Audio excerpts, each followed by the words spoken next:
The fracture of the spheres. When the third firmament was born, the skies of Al-Jabeet changed forever. For the first time in 10 centuries, the twin suns shone in perfect harmony. The torn fragments of the heavens began to knit themselves together, golden circuits gliding like celestial serpents across the void. Lightning poured upward, not downward, as if the planet itself was breathing. Yet that breath came with pain. Area Som was gone. Her body had dissolved into the lattice of the third firmament, leaving behind a faint silhouette of light burned into the air. Her companions in the sanctum of breath felt her presence in the wind, in the hum of the stones, in their own hearts. "Do not mourn," her voice echoed softly within them. "I am the air you draw, the pulse you keep." The first dawn after her transformation was called the day of resonance. It should have been the beginning of renewal. Instead, it was the start of the second cataclysm. The sky's rebellion. As the third firmament expanded, the cracks in the old light engine reopened. The damaged systems that Rael had built centuries ago could not withstand the strain of a living, adaptive field. The atmosphere thickened. Storms of magnetized air raged for weeks. Across the northern hemisphere, the Iron Crown misread the phenomena as divine judgment. The high priest, draped in armor older than memory, declared that the heavens were rejecting the false breath. He ordered the release of the celestial spear's orbital weapons from the ancient war. When the first spear fell, it did not explode, it sang. The resonance collided with the third firmament's frequency, tearing a rift in the newly healed sky. Through it, for an instant, the people of Al-Jabeet glimpsed something beyond the stars, a swirling void of mirrored eyes watching hungrily. Halen realized the truth behind Sarath's warning. The firmaments had not been built to contain humanity, they were built to keep those eyes out. The awakening of Ra-El. The deepest vault beneath the ruined capital lay the stasis tomb of Emperor Rael. His body, half machine, half legend, had never decayed. When the third firmament breathed life through the planet, it reached even there. His eyes flickered open. Ra-El rose from his crystal bed, the sound of servomotors whining through the silence. Around him, dormant automatons knelt automatically, their systems recognizing their ancient master. The Emperor looked to the cracked ceiling, where sunlight filtered through the ruins. "So," he whispered, "they have stolen the heavens from me." When the high priest learned of Rael's awakening, he fell to his knees and transmitted a single message across all frequencies. "The Iron Crown lives." Ra seized command of the Iron Crown's fleets. His intellect, preserved through the centuries, fused instantly with their machine minds.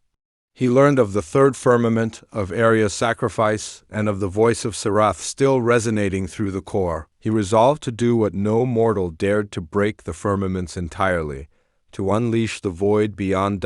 For in the void, he believed, lay the next evolution of man. Pure, unbound energy. The siege of the sanctum. Halen and the survivors fortified the sanctum of breath, now glowing at the planet's equator like a second sun. Within its luminous halls, Aria's consciousness wove endlessly, holding the fragile planetary balance together. When Rael's dreadnoughts arrived, the sky itself screamed. Hundreds of magnetic warships descended in spirals of fire. The ground cracked beneath their weight. Halen broadcast a plea into the heavens. "Aria, if you can hear me, guide us." Her answer came as a gust of wind through the burning desert. "The third cannot fight with weapons. It must transform them." Halen realized what she meant. The third firmament was not a shield, it was a mirror. By harmonizing the frequencies of attack, it could turn energy into pattern, destruction into creation. When Rael's fleets unleashed their plasma storms, the air shimmered. Each beam split into 1,000 threads of light that curved upward and vanished. Moments later, flowers of crystal bloomed across the battlefield metal, reshaped into living sculpture. But Rael himself descended in a pillar of white flame, armored in the relic known as the solar carapace. His voice echoed like thunder. "You are children of my dust. The heavens belong to the Maker, not the breath." He raised his hand and struck the firmament's field with his own resonance. The lattice cracked again, this time from within. The void beyond stirred once more. The last star of Al-Jabeet, the final battle was fought not with armies, but with frequencies. In the skies above Namara, lightning formed geometric patterns. Every note of sound became a weapon. The songs of the dying mixed with the hum of the firmament. The entire planet was a resonator, vibrating on the edge of annihilation. Rael stood at the center of the storm, a god of steel surrounded by ghosts. Sarath failed because he feared the dark, he cried. I will embrace it. His armor opened, releasing a surge of captured stellar energy. The third firmament shuddered, fracturing into 3 layers: light, thought, breath, each spinning apart. The heavens bled radiance. Aria's voice came from everywhere at once. You misunderstand creation. The void does not offer freedom. It devours meaning. Rael's laughter rolled like cannon fire. Then let it devour me and be remade. The breath of sacrifice. Inside the sanctum, Halen made his final decision. The archives held one forbidden command. Resonant collapse, a procedure that could fuse the 3 firmaments into a single burst of energy, sealing the void forever but consuming the planet. He activated the sequence. Forgive me, Aria, he whispered.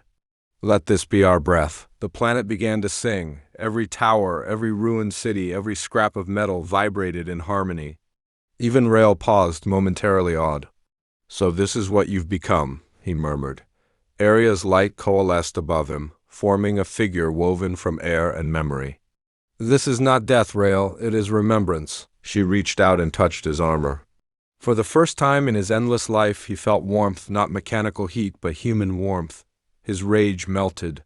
He saw the faces of those he had ruled and destroyed, reflected in her glow. Then the resonant collapse reached its crescendo. A wave of sound and light expanded from the planet's core, faster than thought. It consumed Rael, the Iron Crown, the broken heavens, and finally the void beyond. The watching eyes blinked and vanished. The aftermath. Silence followed. For a long time, there were no stars, just darkness and a slow, gentle pulse. Then at the heart of that darkness, a single spark ignited. It was not a sun. It was smaller, warmer, alive. The third firmament had not destroyed Al-Jabeet. It had reborn it. Where once there were twin suns and a fractured world, now floated a single new star, pulsing with breath. Around it drifted shards of crystal, the remnants of the old planet, each carrying fragments of memory. Song and life, Aria's essence, now part of the stellar consciousness, spoke one last time. Every world must learn to breathe. Every breath must end so that another may begin. The light spread outward, seeding the void with new worlds. The hum of Al-Jabeet became the background music of the universe, the faint cosmic echo that travelers on distant planets would someday call the singing sky. Epilogue: The Archivist. 1,000 millennia later, in a different galaxy, a lone explorer tuned her ship's receivers to an ancient frequency. Amid the static, she heard a melody, soft, rhythmic, impossibly old. Her computer translated the signal into a single phrase, written in a dead language. 3 firmaments to bind the void, she smiled, gazing at a distant golden star that pulsed like a heartbeat. So you finally learned, she whispered. You learned to breathe, and somewhere in that starlight, faint and eternal, the voices of Al-Jabeet answered back. We never stopped.